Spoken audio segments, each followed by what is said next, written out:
I'm going to explain to you how we use the concept of substitution in algebra. Now, substitution, we need to understand what we mean by that first. When we substitute, we are replacing. Just like when you're on the soccer field and you have a substitute, meaning a player is replacing another player on the field. Same thing here. We are replacing pronumerals with numerals and the other way around. We mentioned what are pronumerals? They are symbols or letters that actually represent numbers. So let's see how they actually work.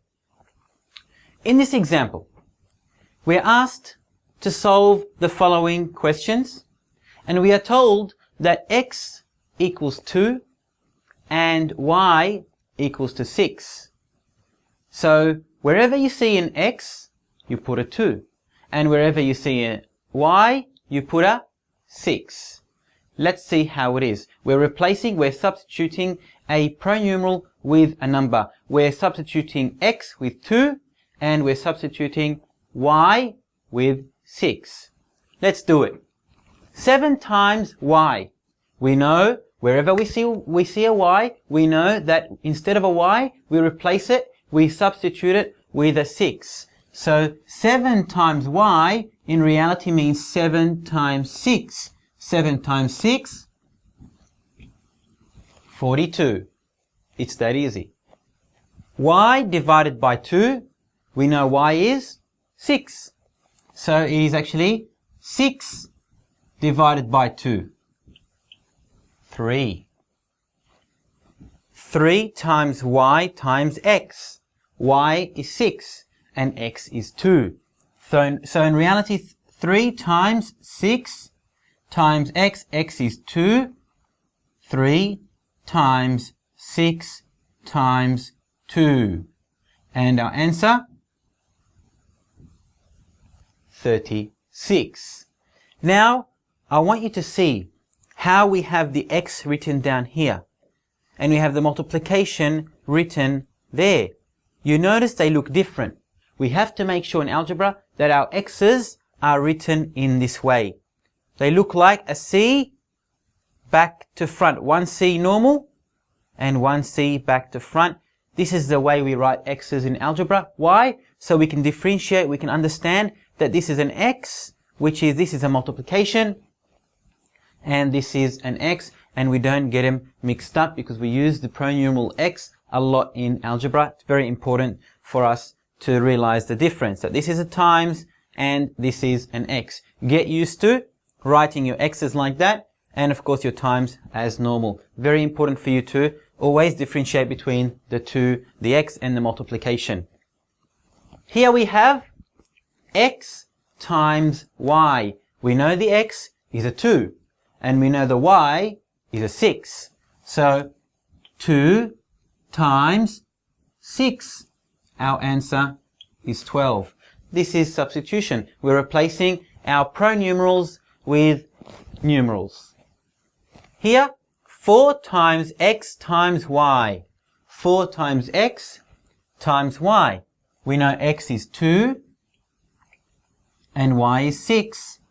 That's what the question is saying, that x equals to 2 and y equals to 6. Now we can solve it. 4 times 2 is 8. 8 times 6, 48. Let's see if you can do this one. 5 times 6 times x. What's x? Think. What's it going to be? Very easy. It is 2. So 5 times 6 is 30. 30 times 2. Our answer is 60. Here we have another algebraic expression. We can tell we have an x. It says 6 times brackets 8 divided by x, close bracket. Now we know we have to use the order of operations, which says you have to do brackets first. So after we substitute, we know that this is 2. So we've now substituted, we've replaced x with a 2. 8 divided by 2 is 4. And then 6 times 4 is 24. It is that easy, guys. If you understand how to substitute, which is basically replace. Wherever you see an x, you put a 2 in this case, and you put a y, and you put a 6 instead of the y when you see that, because the question is saying to us, whenever you see a y, it's a 6, and whenever you see an x, it is a 2 in our examples here. Last example now, we can tell that we have another algebraic expression. We have 12 plus y all inside, then 2 plus everything inside, and then divide by 5. We always start using the order of operations with the brackets inside first. 12 plus y. We know that y is 6. Replace the y with a 6. 12 plus 6 is 18. We've completed the bracket inside. 2 plus 18 is 20.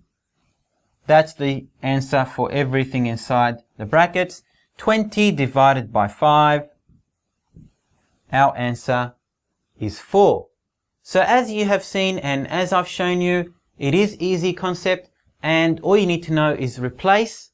We substitute by replacing a number instead of the pronumeral as the question is telling us. We're going to use this a lot when we're working with formulae or with formulas, so it's critical that you understand the concept. It is easy, and practice will always make perfect.